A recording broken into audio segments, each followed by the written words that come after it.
राम मंदिर को लेकर के ही नहीं, पूरी अयोध्या को लेकर के। एक राम मंदिर नहीं, अयोध्या में तो 18,500 से भी ऊपर मंदिर हैं और हर मंदिर में राम विराजते हैं। जिस तरह से एक राम, आज तो यह कह लीजिए कि हर सनातनियों के हृदय में राम मंदिर बन चुका है। जो कभी अयोध्या को जानते नहीं थे, अयोध्या को कभी मानते नहीं थे, उन सबके हृदय में राम मंदिर बन चुका है।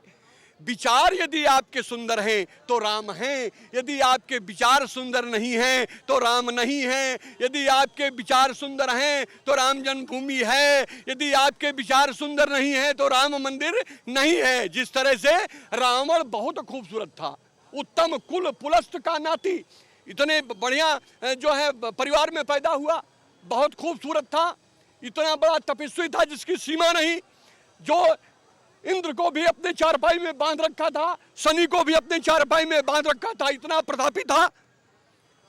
वो भी तो राम के समय में था।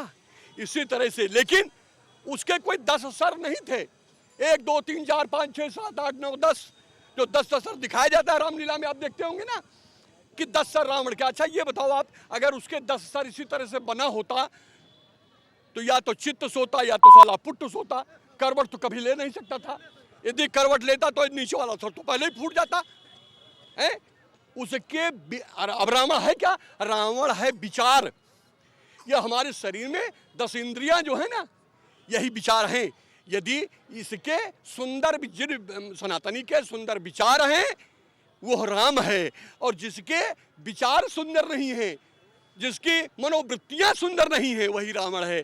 अब जैसे इस समय हम किसी का नाम क्यों ले, कभी कोई कहता है कि हिंदू तो राक्षस है, हिंदू कोई धर्म है ही नहीं, हिंदू ऐसे हैं, हिंदू ऐसे हैं, ऐसे कुविचारी लोग भी हैं, तो वो रावण के खानदान हैं।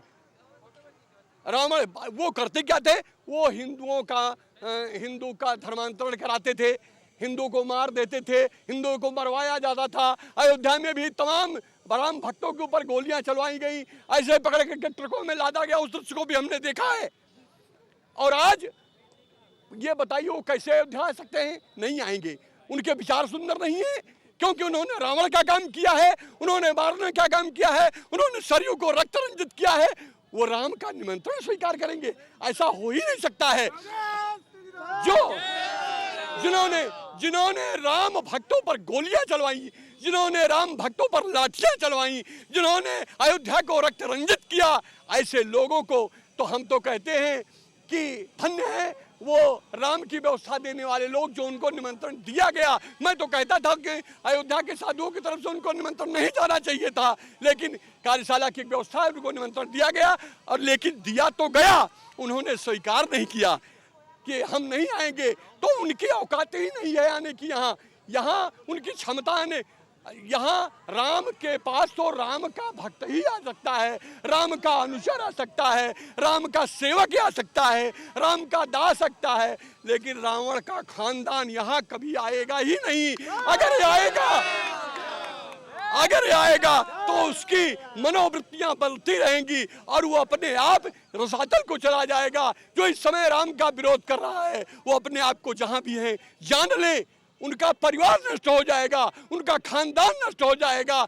जो रावण 1 लाख पुत्र 1.25 लाख नाती, उस रावण की दिया न बाती, वो रावण जो इतना बड़ा प्रतापी था, इतना परिवार था, लेकिन उसके यहाँ उसके घर में दीपक जलाने वाला भी नहीं बचा। इसी तरह से इस अयोध्या की धरती से एक संत ये कह रहा है कि यदि तुम राम का विरोध करोगे तो तुम्हारे परिवार में तुम्हें कोई जलाने वाला नहीं मिलेगा, तुम्हारे घर में कोई दीपक जलाने वाला नहीं।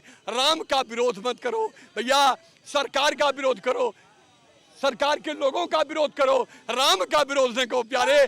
जो राम का विरोध करेगा, जो राम का नहीं वो किसी, जो राम का नहीं वो किसी, जो राम का नहीं वो किसी, जो राम का नहीं वो किसी। जय श्री राम, जय श्री राम। देखिए जितने भी लोग खड़े हैं मुट्ठा बांध करके, क्योंकि गदा हनुमान जी की जब तक नहीं होगी इन पापियों का नाश नहीं होगा। इस नाते मुट्ठी बांध कर जय श्री राम, जय श्री राम। धन्यवाद आपको।